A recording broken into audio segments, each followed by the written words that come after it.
If I lost everything tomorrow and I had to start my fashion journey all over again from scratch, knowing what I know now, what would I be doing differently? You know what? A lot. Let's get into it.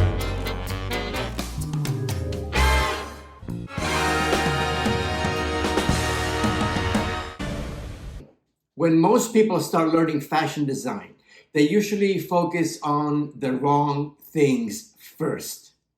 They think, I need to be a super talented designer.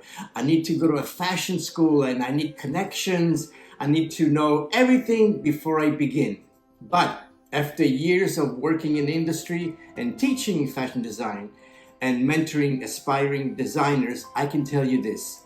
The people who grow the fastest are not the people trying to learn everything at once. They are people learning the right things in the right order, with structure.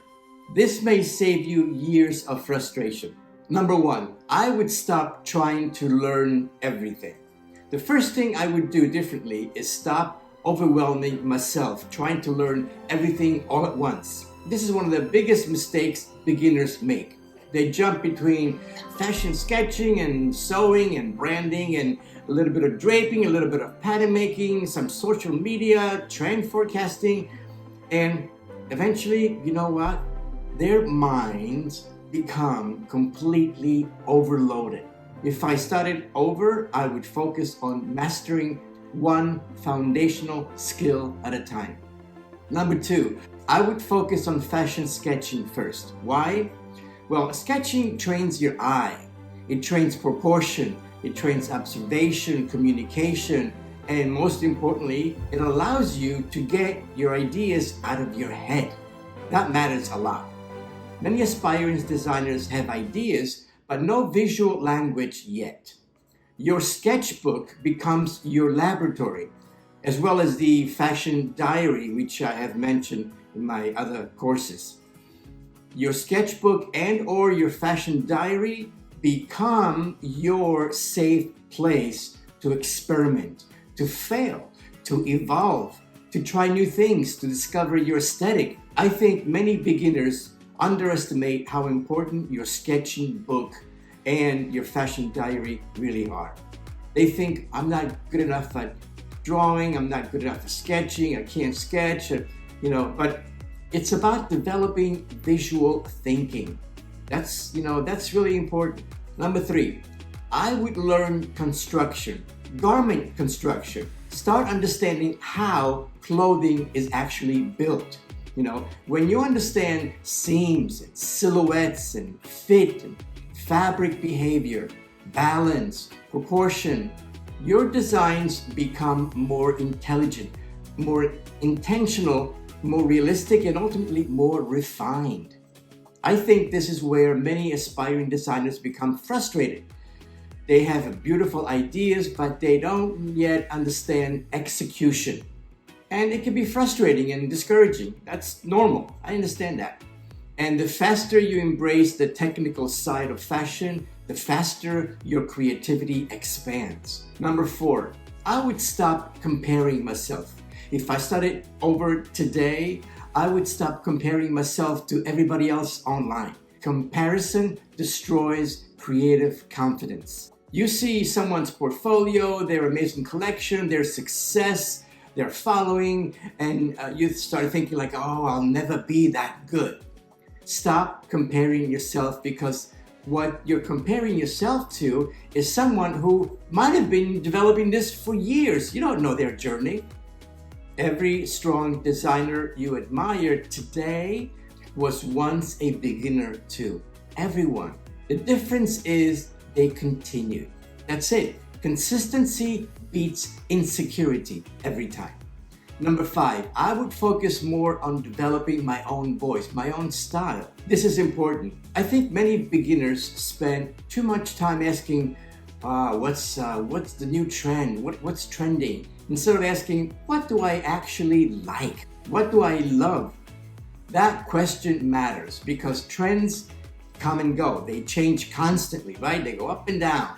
But identity lasts. And the designers people truly remember usually have a recognizable point of view, a voice, a certain unique energy, a personal aesthetic perspective. And that does not happen overnight. It develops over time through observation, experimentation, life experience, mistakes, and creative courage. I wish I trusted my own instinct earlier. Creativity becomes much more powerful when it comes from authenticity instead of imitation. After teaching fashion design for years, I've realized something really interesting. Many people are not actually struggling with creativity. They're struggling with self-trust, self-confidence. Once you begin trusting your instincts, your growth accelerates dramatically. Number 6, I would build a small portfolio. I think many aspiring designers stay stuck in learning mode, right? Watching tutorials, watching videos, taking notes, but eventually you have to create. Even if it's not perfect, doesn't matter. Action creates momentum, and momentum creates clarity. And your first portfolio doesn't have to be perfect. You just have to make one. Number 7, I would care less about other people's opinions. If I started over today, I would spend far less energy worrying about what other people think. Creative people often become trapped by fear of judgment, fear of being criticized, not being good enough, right? Fashion design requires vulnerability. You are literally expressing your imagination publicly. That takes courage. No matter what you create, someone will like it and some will not. So be it. So what? That's normal. The goal is not to have universal approval. Your goal, is creative honesty, creative authenticity. So if I had to start my fashion journey all over again, I would focus on foundations, consistency, practice, construction, creative identity, and self-trust. I would stop trying to become successful overnight. And if you're serious about learning fashion design, that's exactly why I created Fashion Premier Academy, to help aspiring designers build both technical skills and creative confidence. And I would love to hear from you in the comments. If you were to start your journey today all over again, what would you focus on first? And if you want real structure and guidance and a clear path, start with the free mini course. I'll put the link below. And also, if you want to go deeper into this mindset and direction, my book, Design Your Future, Be a Future Designer, is the perfect tool to help you and support you on your journey. So why did I write this book? Let me tell you.